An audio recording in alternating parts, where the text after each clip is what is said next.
So I'm Chris Monforton. I'm the CEO of Habitat for Humanity of the Mississippi Gulf Coast in Gulfport, Mississippi. And couldn't be more excited about being on this learn and build trip here to the Dominican Republic.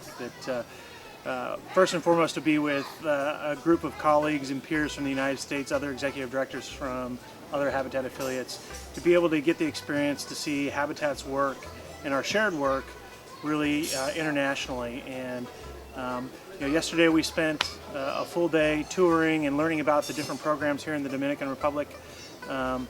And for us and for me, it's really gratifying to be able to come and experience and learn about some of the unique and creative ways that Habitat is addressing the housing needs of the families here in their country.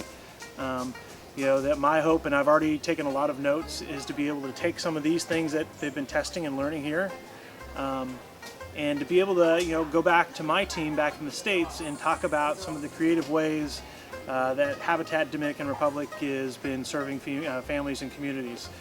So today we're actually getting to get out on the work site and participate in the step-by-step program and some of the different housing programs.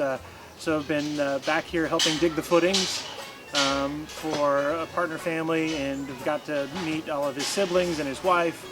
And it's a lot of gratification being able to connect with the families that are going to be benefited from the work that's being done here.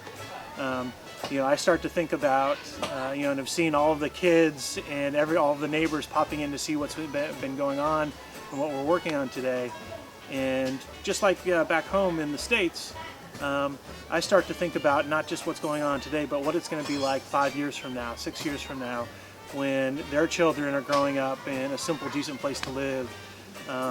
The siblings, being able to come and have a place where they feel comfortable and confident that they're not having to worry about when the next storm comes through.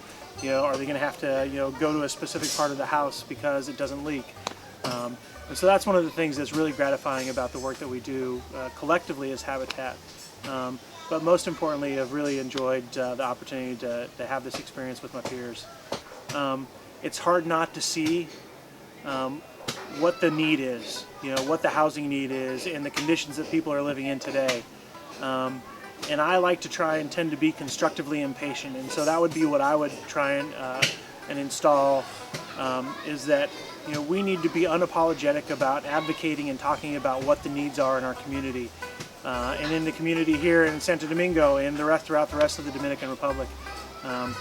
Is that there isn't one solution that's going to work for everyone, and so we should be fiercely fighting for and unapologetic about the ways that everybody can get involved. Is that again, many hands make light work, and Habitat isn't able to do this all by themselves. As we learned yesterday, partners with Banco Ademe and others, and certainly the national government, being able to be thoughtful and looking at where are the parcels of land that are available, and how are they creatively and not so creatively advancing the needs of all of the citizens of the Dominican Republic.